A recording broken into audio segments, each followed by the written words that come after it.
Hello friends, welcome to Sudha kitchen Telugu vlogs అండి. అందరూ ఎలా ఉన్నారు? బాగున్నారా? నేను కూడా చాలా బాగున్నాను. మీ అందరితో ఇలా మాట్లాడి చాలా రోజులైందండి. సో, ఈ చెట్టు చూసారా ఎంత అందంగా ఉందో? ఇది ప్రతి ఇంట్లోనూ ఉంటది. బట్ దీని గురించి ఒక విషయం మీతో షేర్ చేసుకుందామని చెప్తున్నానండి. ఇది మేము గేటు తీయగానే బయట నుంచి వచ్చే వాళ్ళకి కనపడేలాగా ఈ చెట్టు వేశాననమాట.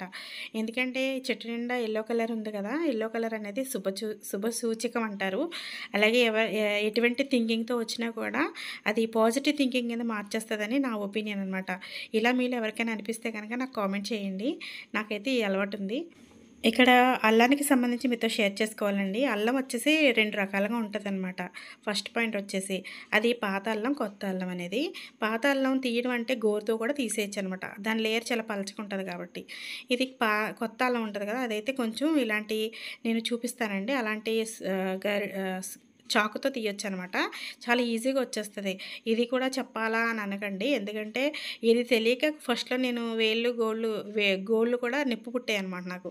సో, అలాంటి వీడియోస్ చాలా సిల్లీగా ఉంటాయి గానండి, మంచిగా యూజ్ అవుతాయనమాట. అందుకనే మీతో షేర్ చేస్తున్నాను. నేను చూపించాను కదా! అలాంటి కత్తి ఉంటే గనక పాత అల్లం తీయడం చాలా అంటే చాలా ఈజీ అయిపోతది. అల్లాన్ని నానబెట్టకపోయినా సరే ఈజీగా వచ్చేస్తదనమాట. అది ఫస్ట్ పాయింట్. ఇంకా సెకండ్ పాయింట్ నేను చూపిస్తున్న విధంగా అల్లం చూసారు కదా! నేను ఎలా చేస్తున్నానో, అల్లం నానబెట్టలేదండి. జస్ట్ కడిగేసి నీళ్ళు వాడిపోయిన తర్వాత నేను మీకు చూపిస్తున్న నైఫ్‌తోనే ఇలాగా చక్కగా తీసేస్తున్నానండి. దాని మీద ఉన్న పీల్ అంతాని. ఎంత ఈజీగా వచ్చేస్తుందో చూస్తే మీకే తెలుస్తుంది కదా! సో, ఇదైతే ఇక్కడితో అల్లం క్లీనింగ్ అయితే ఇలా ఉంటదనమాట. నెక్స్ట్ ఇంకోటేంటంటే అల్లంని శుభ్రంగా పీలంతా తీసేసాక ఒక్కసారి, 2 సార్లు కడిగి నీళ్ళలోంచి తీసేయాలండి. అల్లం నీళ్ళలో ఎక్కువసేపు ఉంచకూడదు. అలా ఉంచితే అది దాని ఫ్లేవర్ కొంచెం తగ్గిపోద్దనమాట.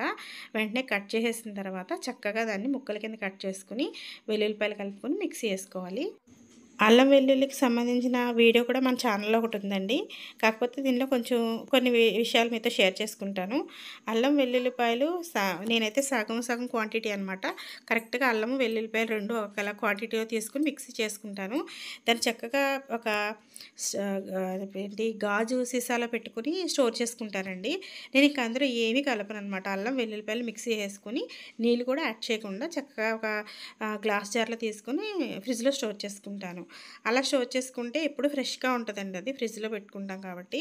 ఒకవేళ ఫ్రిడ్జ్‌లో పెట్టకుండా ఉండి బయట ఉండాలి అనుకుంటే గనక మనం ఏం చేయాలంటే అల్లం వెల్లుల్లి పేస్ట్ ఆడేటప్పుడే అందులో మనం కొంచెం కల్లుప్పు, అలాగే పసుపు యాడ్ చేసేసుకొని దానిని మిక్సీ ఏసుకొని అప్పుడు ఒక గ్లాస్ జార్‌లో స్టోర్ చేసి పెట్టుకోవాలనమాట. ఇలా గ్లాస్ జార్‌లో పెట్టుకుంది మాక్సిమం 1 మంత్ వరకు ఉంటదండి.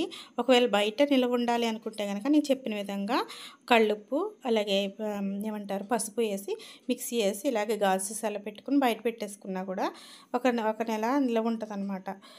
ఫ్రిడ్జ్‌లో పెట్టకపోయినా సరే. అలాగే నేను ఫస్ట్ చూపించినట్టు అల్లం పైన తొక్కు తీసేటప్పుడు అల్లం లోపలికి అల్లం లోపలికంటే ఎళ్ళకుండా పైన చెక్కు మాత్రమే సన్నగా వస్తదండి. ఒకసారి ట్రై చేయండి. అలాగే వీడియో కూడా చూస్తే మీకు అర్థమైపోద్దనమాట.